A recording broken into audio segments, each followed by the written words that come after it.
بسم اللہ الرحمن الرحیم۔ آج کا ہمارا ٹاپک ہے محرم الحرام اور یوم عاشورہ کی فضیلت۔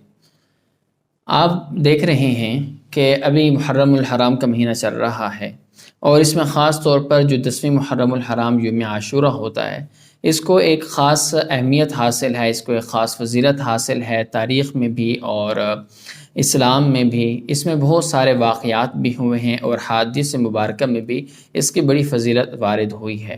یوم عاشورہ زمانہ جاہلیت میں اور قریش کے ہاں بھی بڑا ایک اہمیت کا حامل دن تھا۔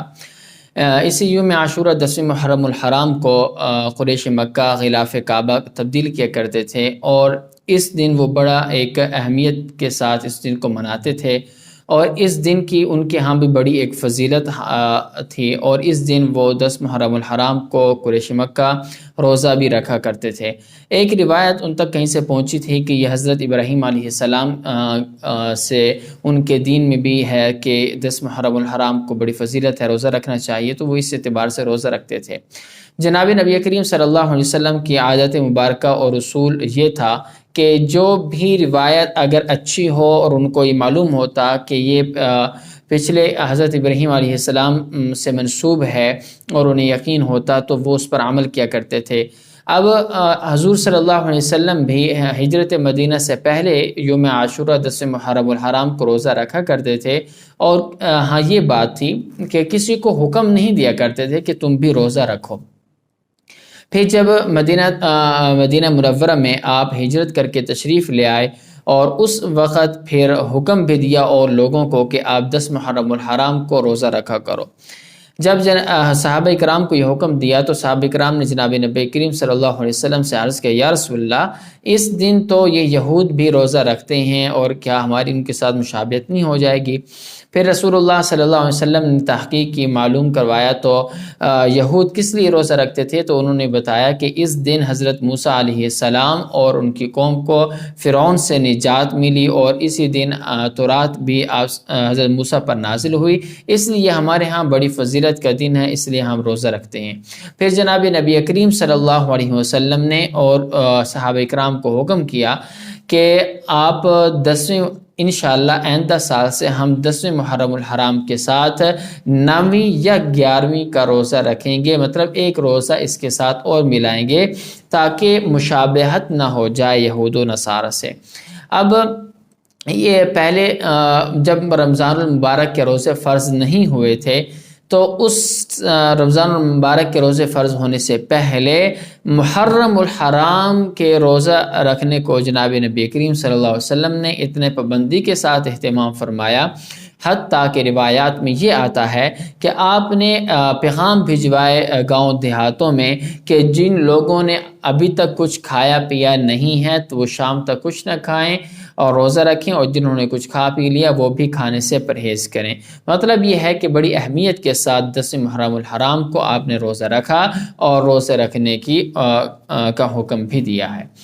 اب 10 محرم الحرام کو ایک تاریخی اہمیت بھی حاصل ہے، اسی دن کو ایک تاریخی واقعات ہوئے ہیں، وہ چند آپ کے سامنے پیش کرتا ہوں۔ 10 محرم الحرام کا ہی وہ دن تھا کہ جس دن آسمان اور قلم کو پیدا کیا گیا اور حضرت آدم علیہ السلام کو پیدا کیا گیا۔ اسی دن 10 محرم الحرام کو حضرت ادریس علیہ السلام کو آسمانوں پر اٹھایا گیا۔ اسی دن 10 محرم الحرام کو حضرت نوح علیہ السلام کی کشتی جودی پہاڑ کے ساتھ ٹکرائی اور ان کے ساتھ روکی۔ اسی دن 10 محرم الحرام کو حضرت ابراہیم علیہ السلام کو خلیل اللہ کا لقب ملا، اور اسی دن حضرت ابراہیم علیہ السلام پر جو آگ تھی وہ گلزار بن گئی تھی۔ اور یہی 10 محرم الحرام کا دن تھا کہ جس دن حضرت یونس علیہ السلام 40 دن مچھلی کی پیٹ میں رہ کر جب باہر آئے تو وہ 10 محرم الحرام کا دن تھا۔ اسی 10 محرم الحرام کو ہی حضرت یونس علیہ السلام اور ان کی قوم کو عذاب سے نجات ملی تھی۔ اسی 10 محرم الحرام کو حضرت اسماعیل علیہ السلام کی پیدائش ہوئی۔ 10 محرم الحرام کو حضرت موسیٰ علیہ السلام کو تورات ملی، اور اسی 10 محرم الحرام کو حضرت موسیٰ علیہ السلام اور بنی اسرائیل قوم کو فرعون سے نجات ملی اور فرعون غرق ہوا تھا۔ اسی 10 محرم الحرام کے ہی دن کو حضرت یوسف علیہ السلام کو قید سے نجات ملی، اور اسی 10 محرم الحرام کو حضرت یوسف علیہ السلام کی کافی عرصے بعد، ایک لمبے عرصے بعد ان کے والد حضرت یعقوب علیہ السلام سے بھی ملاقات ہوئی تھی۔ یہی 10 محرم الحرام کا ہی دن تھا کہ حضرت سلیمان علیہ السلام کو بادشاہت واپس ملی تھی، اور یہی 10 محرم الحرام کا ہی دن تھا کہ جس دن حضرت عیسیٰ علیہ السلام کی پیدائش ہوئی، اور یہی 10 محرم الحرام کا ہی دن تھا کہ حضرت ایوب علیہ السلام کو ایک بیماری سے شفا نصیب ہوئی تھی۔ اسی 10 محرم الحرام کے دن کو حضرت عیسیٰ علیہ السلام کو یہودیوں کے شر سے نجات ملی، اور اللہ تبارک و تعالی نے حضرت عیسیٰ علیہ السلام کو آسمانوں پر اٹھایا۔ یہی 10 محرم الحرام کا ہی دن تھا کہ جب اس دنیا پر پہلی باران رحمت نازل ہوئی۔ یہی 10 محرم الحرام کے دن ہے کہ جس دن قریش مکہ غلاف کعبہ تبدیل کیا کرتے تھے۔ یہی 10 محرم الحرام کا ہی وہ دن ہے کہ جس دن حضرت حسین رضی اللہ تعالی عنہ کی شہادت ہوئی، اور یہی 10 محرم الحرام کا ہی دن ہوگا کہ جب قیامت اسی 10 محرم الحرام کو قائم ہوگی۔ تو 10 محرم الحرام کے دن کو ایک تاریخی اہمیت بھی حاصل ہے تاریخی واقعات سے، اور اس لیے اس کی بڑی فضیلت بھی جناب نبی کریم صلی اللہ علیہ وسلم کے احادیث مبارکہ میں بھی آئی ہے۔ ایک دن حضرت علی رضی اللہ تعالی عنہ سے ایک شخص نے پوچھا کہ آپ مجھے بتائیں کہ میں رمضان المبارک کے روزوں کے بعد کون سے دنوں میں یا کون سے مہینے میں روزے رکھوں؟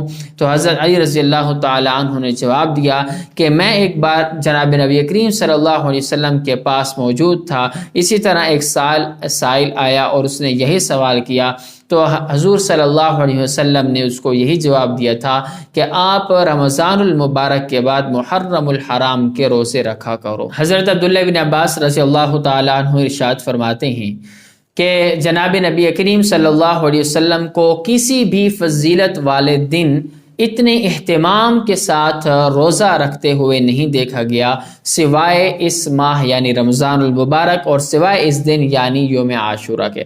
مطلب یہ ہے کہ آپ صلی اللہ علیہ وسلم رمضان المبارک کے روزے اور یوم عاشورہ کے روزے کا بڑا اہتمام فرمایا کرتے تھے۔ حضرت ابو ہریرہ رضی اللہ تعالی عنہ سے ارشاد ہے، روایت ہے کہ جناب نبی کریم صلی اللہ علیہ وسلم نے ارشاد فرمایا کہ ماہ رمضان المبارک کے روزوں کے بعد سب سے افضل روزہ ماہ محرم الحرام کا ہے، اور یہ جو حضرت ابو ہریرہ سے روایت ہے اس میں جناب نبی کریم صلی اللہ علیہ وسلم نے شہر اللہ المحرم کے الفاظ ارشاد فرمائے ہیں کہ مطلب یہ ہے کہ محرم الحرام کو اللہ تبارک و تعالیٰ کا مہینہ قرار دیا گیا۔